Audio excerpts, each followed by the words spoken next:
नमस्कार मित्रांनो, सध्या महाराष्ट्रामध्ये RTE 25% मोफत प्रवेश प्रक्रिया याबाबतचं रजिस्ट्रेशन सुरू आहे। मित्रांनो, आजचा माझा हा विषय गंभीर स्वरूपाचा आहे आणि त्यामुळे हा व्हिडिओ सर्व शिक्षक बांधवांनी काळजीपूर्वक बघितला पाहिजे आणि समजून पण घेतला पाहिजे। मित्रांनो, आपणास माहीतच आहे, सेल्फ फायनान्सच्या शाळा किंवा इंग्रजी माध्यमांच्या शाळा किंवा विना अनुदानित शाळा अशा शाळांना इयत्ता पहिली मध्ये 25% आपण मोफत प्रवेश देत होतो। त्या अधिनियमामध्ये बदल झालेला आहे। एक मोठा बदल या अधिनियमात झालेला आहे आणि तो अधिनियम आपण सर्वांनी वाचला असेल। आता RTE 25% मोफत प्रवेश प्रक्रियेमध्ये फक्त आश्रमशाळा, अल्पसंख्याक शाळा आणि माध्यमिक किंवा उच्च माध्यमिक विद्यालये ज्यांचा खालचा वर्ग 5वा किंवा त्यापुढचा आहे अशा शाळांनाच वगळण्यात आलेला आहे। उर्वरित सर्व शाळा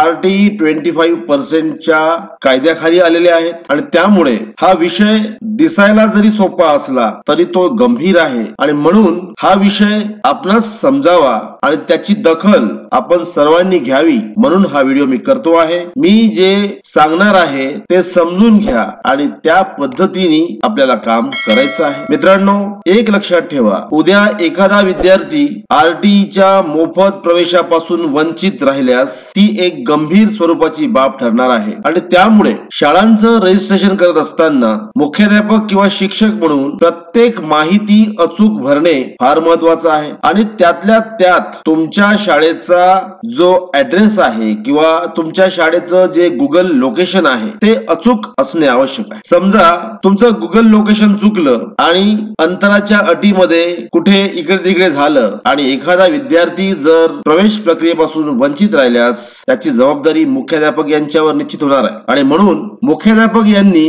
निव्वळ रजिस्ट्रेशन करायचं नाहीये तर RTE 25% मध्ये रजिस्ट्रेशन करत असताना त्या शाळेचं लोकेशन अचूक त्या पोर्टलवर नोंदवल्या गेलं की नाही याची खात्री मुख्याध्यापक यांना करायची आहे आणि हे अंतर चुकलं तर काही विद्यार्थ्यांचं नुकसान होऊ शकतं, काही शाळांचं नुकसान होऊ शकतं आणि RTE प्रवेश प्रक्रियेमध्ये अडचण निर्माण होऊ शकते। मग ही जबाबदारी जेव्हा मुख्याध्यापक यांची आहे तर मुख्याध्यापक यांना स्वतःच्या शाळेचं लोकेशन अचूक आलं की नाही याची खात्री करावी लागेल आणि अत्यंत काळजीपूर्वक ती बाब नोंदवावी लागेल। होऊ शकतं तुमच्या शाळेचं रजिस्ट्रेशन झालेलं आहे, हे पण शक्य आहे की तुमच्या शाळांचं रजिस्ट्रेशन BO यांच्या लेवलवर व्हेरीफाय झालेलं आहे, पण तरी मित्रांनो तुम्हाला तुमच्या शाळेचं लोकेशन फायनल करेक्ट करण्याची अजूनही संधी आहे आणि त्यामुळे प्रत्येक मुख्याध्यापक यांनी आपल्या शाळेचं गुगल लोकेशन, आपल्या शाळेचा ऍड्रेस अचूक आहे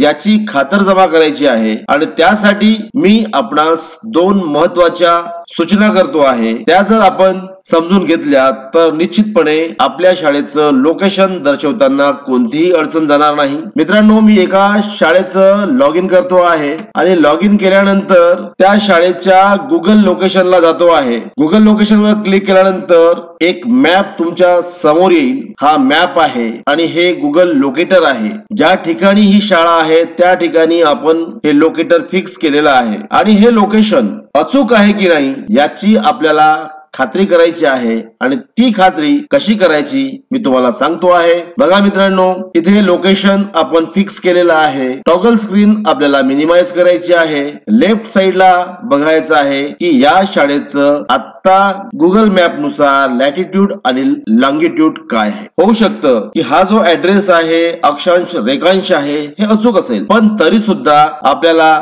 खात्री करायची आहे आणि त्यासाठी आणि हा स्पेशल व्हिडिओ तयार करण्यासाठी प्रत्यक्ष मी एका शाळेला भेट दिलेली आहे। त्या शाळेत जाऊन, त्या शाळेच्या फलकात समोर जाऊन, शाळेच्या शिक्षकांना बोलवून मी त्या शाळेचं लोकेशन फाइंड आउट केलेलं आहे आणि ते लोकेशन मी आपणास इथे शेअर करतो आहे। हे लोकेशन आणि गुगल मॅपला असलेलं लोकेशन दोनही लोकेशन जवळपास सारखे आहेत। ती अचूकता बघण्यासाठी आपले हे पहिले 4 पॉइंट्स 20.1.7 आणि नंतरचे 80.00 हे 4 पॉइंट्स आपले अचूक आले पाहिजेत आणि या शाळेचे ते पॉइंट्स, ते लॅटिट्यूड आणि लॉंगिट्यूड अचूक आहेत आणि म्हणून या शाळेनी RT25% च्या पोर्टलला दाखवलेलं अक्षांश आणि रेखांश अचूक आहे आणि ते रजिस्ट्रेशन अचूक झालेलं आहे असं आपल्याला म्हणता येईल.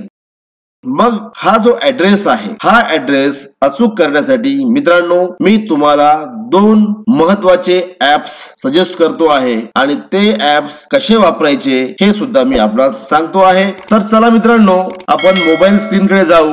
मोबाईल मध्ये प्ले स्टोअर आपण सर्च करू. प्ले स्टोअर वर क्लिक केल्यानंतर इथे सर्च बार मध्ये आपल्याला एक ऍपचं नाव टाईप करायचं आहे आणि ते ऍप आहे time stamp camera. Time stamp camera type केल्यानंतर तुमच्या समोर ऍप येईल. हे ऍप तुम्हाला इन्स्टॉल करायचं आहे. काही वेळातच तो ऍप इन्स्टॉल होईल. इन्स्टॉल झाल्यानंतर त्याला ओपन करायचं आहे. आता ऍप ओपन होतो आहे.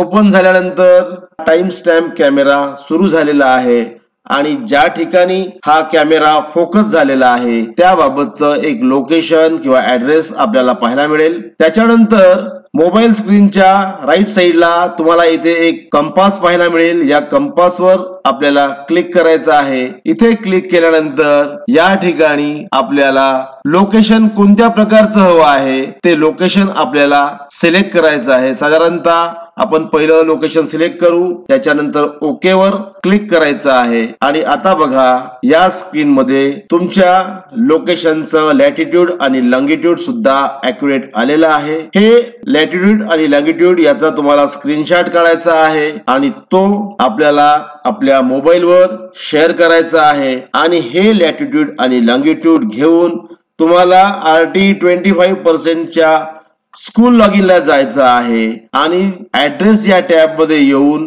जे लोकेशन तुम्ही दाखवलं आहात ते लोकेशन आणि हे लोकेशन अचूक आहे की नाही याची आपल्याला खात्री करायची आहे. आणि मित्रांनो, जर लोकेशन चुकलं असेल तरी सुद्धा BO या स्तरावर आपल्याला आपलं व्हेरीफाईड फॉर्म रिटर्न करून घेता येऊ शकतो आणि BO यांच्या स्तरावरच आपल्याला हे लोकेशन अपडेट करता येऊ शकतं.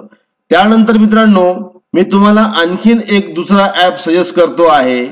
परत एकदा आपण प्ले स्टोअरला जाऊ. प्ले स्टोअरला जाऊन सर्च या टॅब मध्ये आपल्याला एक नवीन ऍप सर्च करायचा आहे आणि तो आहे नोटकॅम. नोटकॅम टाईप केल्यानंतर तुमच्या समोर एक आयकन येईल. या ठिकाणी तुम्हाला इन्स्टॉल या बटनवर क्लिक करायचं आहे. हा नोटकॅम एक अत्यंत महत्वाचा ऍप आहे आणि या ऍपचा उपयोग साधारणतः व्हेइकल इन्शुरन्स कंपनीमध्ये केला जातो. तर चला मित्रांनो, आपण नोटकॅम इन्स्टॉलेशन झालेला आहे, त्याला आपण ओपन करूया. ओपन केल्यानंतर आपण या सगळ्या इन्स्ट्रक्शन वाचू आणि अलाउ करू. अलाउ केल्यानंतर तुमचा कॅमेरा स्टार्ट झालेला आहे. या ठिकाणी तुम्हाला तुमच्या स्थळाचं किंवा तुम्ही ज्या ठिकाणी आहात त्या ठिकाणचं लोकेशन ऍड्रेस तुम्हाला पाहायला मिळेल. मी माझ्या घरचंच लोकेशन इथे काढलेलं आहे आणि इथे येणारं लोकेशन अत्यंत परफेक्ट आहे. आणि त्याचबरोबर मित्रांनो, या दोन्ही ऍप साठी आपल्याला कुठल्याही इंटरनेट फॅसिलिटीची आवश्यकता नाही, मोबाईल सर्व्हिसची आवश्यकता नाही किंवा कुठल्याही लॅन वायफायची आवश्यकता नाही. विदाउट इंटरनेट हे दोन्ही ऍप काम करतील आणि तुमच्या शाळेचं परफेक्ट लोकेशन तुम्हाला फाइंड आउट करून देतील आणि त्यामुळे या दोन्ही ऍपचा आपण वापर करावा. लोकेशन सर्च करावं आणि RT पोर्टलला जाऊन आपण दाखवलेलं लोकेशन आणि ओरिजिनल लोकेशन अचूक आहे की नाही याची खात्री करावी. माझा हा व्हिडिओ निश्चितच आपणास आवडला असेल. या व्हिडिओला आपण लाईक करावं आणि हा माझा व्हिडिओ सर्वांना शेअर करावा. चॅनलला सबस्क्राईब करावं. सर्वांना माझ्या खूप खूप शुभेच्छा. Thank you so much.